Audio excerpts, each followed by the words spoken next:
Hearth Evil by Tortfeasor. Chapter 2. You cannot make friends. Was that an Evangelion reference? Twilight was never letting Rarity get her drunk again. She said that last time she had woken up with a monster of a hangover, but this time she was serious.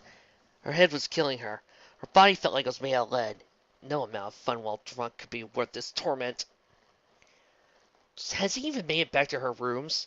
Felt like she passed out on a bed, to use the term generously, made out of the cheapest straw in all Platinum City. Clearly, she would have to make sure the guards put a stop to things before they got out of hoof next time Rarity talked her into a little nightcap. Of course, this time Rarity hadn't talked her guards into trying to keep up with them. "You're like?" A voice Twilight didn't recognize came to her. "Good. Drink this." Twilight felt a bowl pressed against her lips. The water that flowed down her throat was lukewarm. It tasted not particularly clean, and it was heavenly. Twilight threw her front legs in front of her face, with a groan of bliss as the pounding in her head receded enough for her to want to rejoin the world of the living. At last she opened her eyes, to see an orange earth pony with green eyes and a blonde mane standing over her. "Ah!" Twilight screamed in surprise as she scrambled away from her. Was captured the right word? She remembered seeing the riot's first hoof. She remembered the rock from nowhere and the pony in the dark. She remembered Soren's warning about what would happen if she was discovered to be a unicorn. Except, she wasn't tied up, and the orange earth pony hadn't made any effort to block or otherwise account for her magic. It also didn't look like Twilight was in a prison, makeshift or otherwise.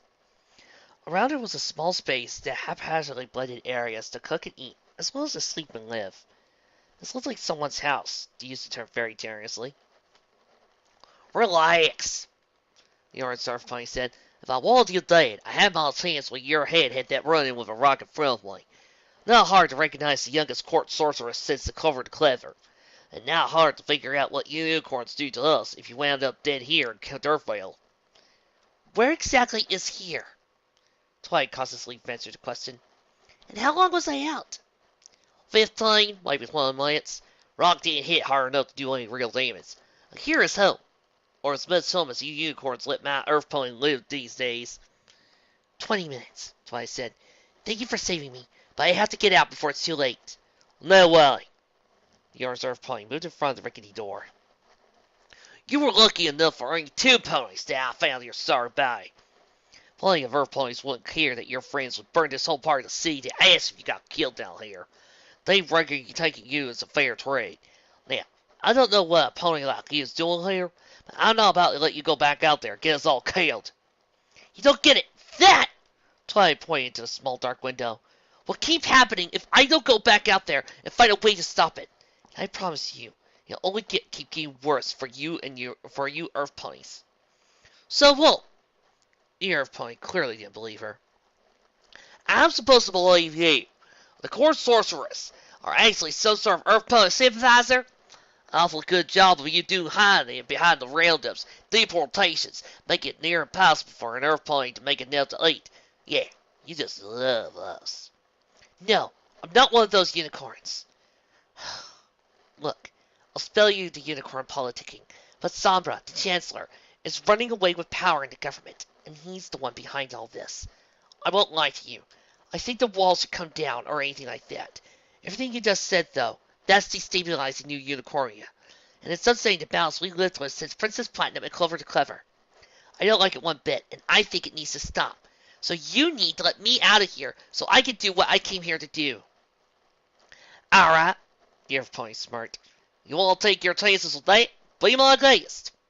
Twilight looked out the window to see a mass of earth ponies running by, torchlight glinting off a rather disconcerting collection of weapons. The Pegasus guards had kept the rioters from spreading. They clearly hadn't stamped them out here in Dirtville. She backed down with a sigh. This was not even going remotely close to plan. "Y'all can come out now," the earth pony called to thin air. Or not so thin air, as the lone rug lifted up to reveal a trap door from opening up from beneath. First to emerge was a green earth pony. It looked to be old enough to have known Princess Platinum and Clover the Clever. Next came the largest pony Twilight had ever seen. Red earth pony easily towered above any of the guards at the castle. Last came a yellow filly, who looked to be about Sweetbelle's age. "I'm Applejack," The orange earth pony, Applejack pointed at herself. That's Granny Smith, Big Mangatills, and Apple Bloom. Hope you don't mind, but we figured it'd be best if you didn't wake everyone, till we knew you were going to do some freaking magic and burn the place down. No, no burning.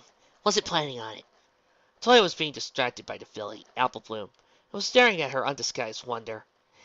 Wow, a real unicorn! I ain't never seen one up close. Evelyn seemed to have not yet picked up the wariness bordering on hostility so natural to older earth ponies in close proximity to unicorns. Can you regularly do magic? Can you? Applejack opened her mouth to protest her sister's youth and ignorance of social customs. So I put up a hoof to stop the other pony before she began. I can't. With all the chaos and death going around her, Twilight couldn't bring herself to be the one to crush this earth pony's little filly's innocence. That would happen, but not tonight. Not by her hoof. Twilight looked around at the meager belongings of the family that had taken her in. She lived rather simply, as unicorns went, particularly compared to the many of the nobles around the place. Still, her bedroom alone was half again as large as this room, and had served as a home to 4 ponies. This injustice of that didn't quite dawn on her, but she began to grasp at how earth ponies could be as restless as they were. Finally making a choice, Twilight lifted the table, stools, and all the various implements atop the table, and began to flip them about the small room in a number of formations. Applebloom stared at Twilight's performance in absolute rapture. Even more jaded elders couldn't quite hide their awe at the spectacle before them. The tiniest few fortunate ponies would, on very rare occasions, be in the Pegasus part of the Platinum City at the right time to witness a traveling show unicorn putting on her show. You called? The earth ponies at Dirtville, however, were far too poor to even attract such ponies. It was quite possible, even for a pony as old as Granny Smith, that this was the first time in their life they had seen unicorn magic not dedicated to hurting them. Again, there was a thought nagging at the back of Twilight's mind, and again, she plowed on before he could mature. Thank you all very much for taking me in. I promise that you won't forget it. I don't think I'll be able to do what I came here for. But when I get back to the castle, I can make sure a sizable bag of bits makes its way to you. Nope. The response came from Big Macintosh. What? Smart as he was, Twilight failed to define any meaning from that drawn-out word. Blake Mike isn't one for brain wording. Applejack took off the battered hat she'd been wearing since Twilight had woken up. Well, he might say is thank you kindly, but no. No? Twilight remained at a loss as to what was happening around her. Please don't take this the wrong way, but weren't you the one just going on about how hard things are here? You could easily move out Dirtville, get away from all this. This isn't some, oh, look at the poor earth ponies and let's make ourselves look good giveaway.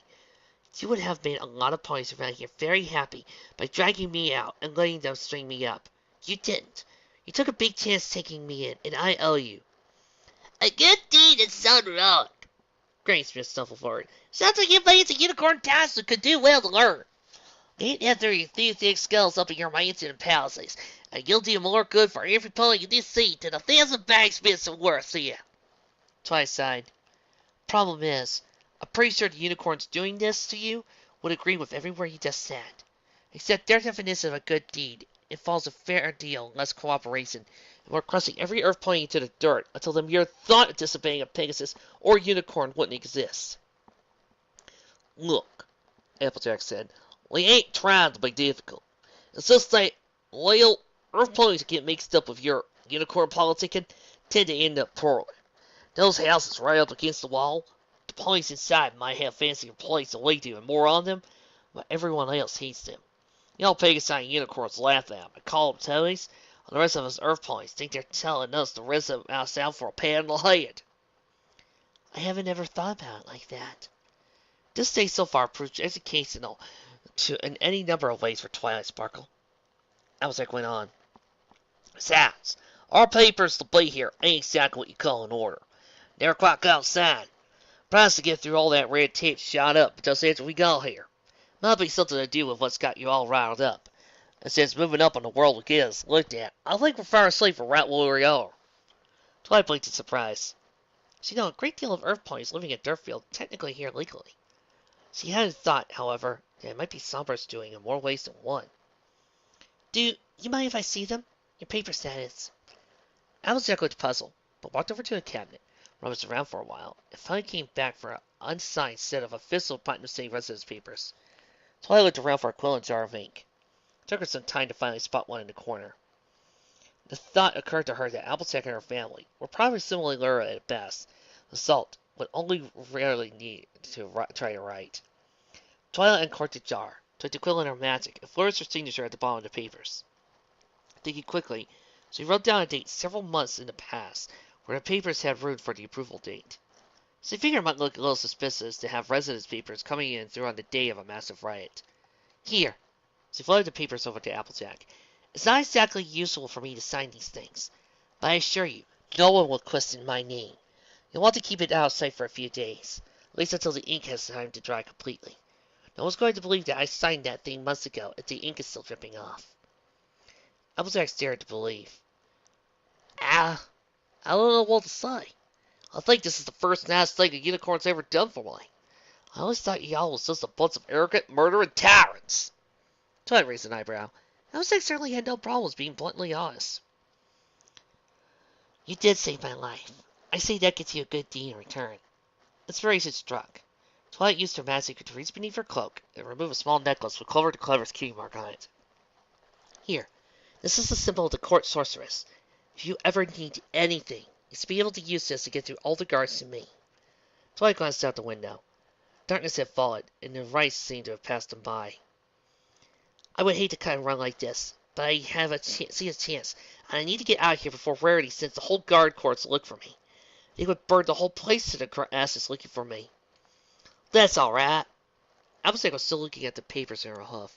As though they disappeared, she took her eyes off of them for a second. Big Magatos and Granny Smith were also focused on the papers, seeming to not believe their luck. Apple Bloom, however, waved goodbye with a big smile on her face. Twilight waved back and stepped out into the cold. Had she been told at the start of the day she would wave to an earth pony and meant it, she'd have the other pony sent to a doctor. That left little matter getting out of Dirtville alive. So went towards the gates she had come through, only to see a glow over the houses that only be a sizable number of fires. Applejack had been right that the poor earth ponies didn't think kindly of their number profited by working with unicorns and Pegasi. No gate. That means she would have to find the nearest Pegasus garrison and wait there until things calmed down. One problem. Twilight was a regular at Dirtville and had no idea where to look. She thought about ducking back inside to ask, but she already had posted enough on Applejack and her family. Twilight took off more or less at random. She knew roughly where the square was, where the riot had started. She figured that a garrison wouldn't be posted so close to the wall. This meant heading deeper into Dirtville. Normally, a dangerous course of action. Twilight figured it would be actually safer, since the rioters seemed to be focusing their ire more on the well-off, to use the term very seriously among them. Dirtville had grown up more or less at random, which meant it was near impossible for anyone but a local to find their way through the twisted maze of alleys. Twilight wasn't helping matters by lighting her horn barely enough to see her hose in front of her. However, when he stumbling about in the dark and being outed as a unicorn, the choice wasn't exactly difficult. A stub hoof could heal. Losing her head would prove a bit more permanent. Only the fact that her own horn was so dim. Twilight spit to spot the golden light rushing down another street. At first she thought it was a pony using a torch. It was only when she saw the light didn't flicker that she realized it was seeing another unicorn. She almost called out, until she realized a single unicorn out in Dirtville on a night like this couldn't possibly be a guard gone astray. Dousing her horn completely, Twilight allowed her curiosity to get the better of her. The circle of light moved close enough for Twilight to finally make out the other unicorn from the shadows he crept into. Definitely a mare. Mid-green coat, cyan mane with a white streak, golden eyes. Not a unicorn noble that Twilight recognized. Her cutie mark was covered by the heavy cloak she was wearing. Lila! Twilight cursed silently. As she could see the other unicorn's cutie mark, she had no trouble finding out who she was in the archives back at the palace. Mid-green unicorn ran past Twilight's hiding spot. Just as Twilight thought she would have to start running to follow the unicorn, her unwitting quarry skidded to a stop on a dirt street in front of what looked like a small food shop. Twilight craned her neck before realizing she would have to leave her hiding spot to see what the mint-green unicorn was doing inside. Stealth had never been one of Twilight's strong points.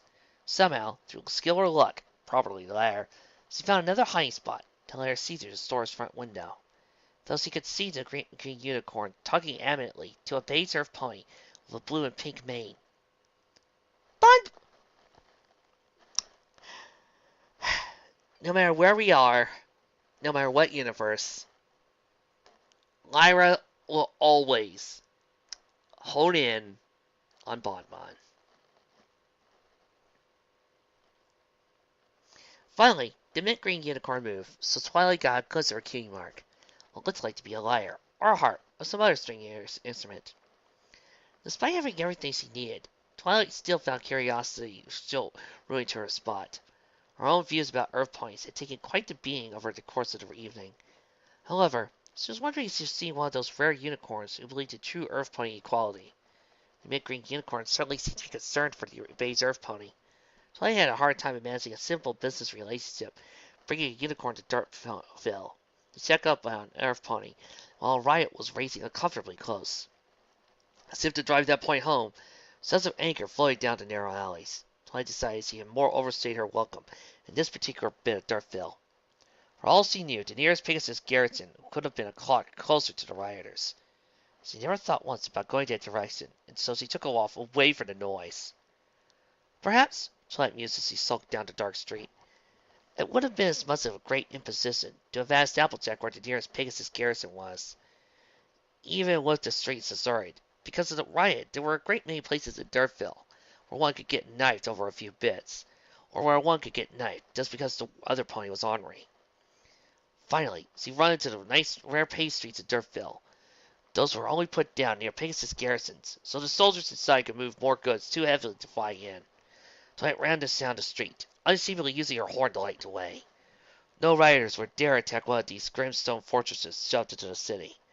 With the drawbridge pulled up, as it was now, the only way was to either fly, or somehow make it over the moat filled with sharpened stakes, and then climb over the wall. Halt! A voice shouted as she crossed the open square, cleared out between the garrisons and nearest businesses.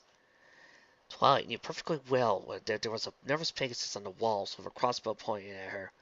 She also knew that if that nervous Pegasus let fly, she would be just about as dead from the accident as she would have been if an Earth pony had less farsighted than Applejack and found her while she was blacked out.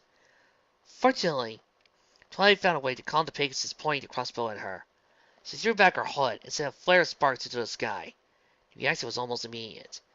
Pegasus turned and shouted down to the garrison. Twilight couldn't hear exactly what was shouted. A few seconds later, the drawbridge began to clank down on its massive chains. The garrison would have been stripped to a skeleton crew to help deal with the riot. Like every Pegasus was left waiting at the gate to receive her. Am I glad to see you? Twilight ran a flat gallop across the bridge, when she began to clank upwards, almost as she was off of it. I think I used up about half of my luck not being spotted on my way here. I'll say you did. A blue Pegasus with rainbow-colored mane shouldered onto the onlookers. What in the name of Commander Hurricane brought you down here? We've had signs up this morning at all the gates that unicorns and Pegasi should stay out Dirtville. Do you want to keep their heads attached? Well, things didn't go quite to plan once I got past the wall. Oh, forgot to introduce myself. I'm Twilight Sparkle, Court Sorceress to the Unicorn King. Thank you for all your service, and on a personal note, thank you very much for taking me in while things are like this. Twilight bit down a laugh as the blue Pegasus' eyes went wide as terraplanes, as he realized she likely had to introduce herself. Twilight couldn't help but feeling bad for the other pony. After all, it wasn't her fault that the unicorn, stupid enough to be running around Dirtville during a violent riot, just happened to be the court sorceress. Rainbow Dash. Sergeant Rainbow Dash. It's clear that Rainbow Dash wished she was anywhere but where she was at that particular moment. Don't worry, Sergeant. Twilight figures he should put the poor pony at ease. You're absolutely right that most unicorns and Pegasi have no business being in Dirtville tonight. Now, if you don't mind, I'd really like to get inside and away from this cold. Rainbow Dash quickly shooed the other Pegasi back to the walls and keep watch for any Earth ponies trying to make trouble. Finally, it was just her, Twilight, and a timid-looking yellow Pegasus with a pink mane, who seemed horribly out of ease in the armor of a Pegasus guard. Hi, Flyers!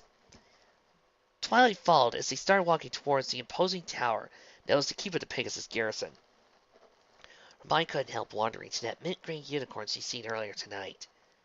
Most unicorns had no business in Dirtville under ideal circumstances, so what brought her to that food shop under circumstances anything but ideal? Getting to the dining hall and out of the cold was most welcome. Elzak's home may have been warm and loved between family members, but he didn't have much in the way of proper heating. The platinum city late in the winter got rather cold after the sun went down. Rainbow Dash took a seat at one of the many empty tables there looked to be seen for probably as many 100 pig's-eye.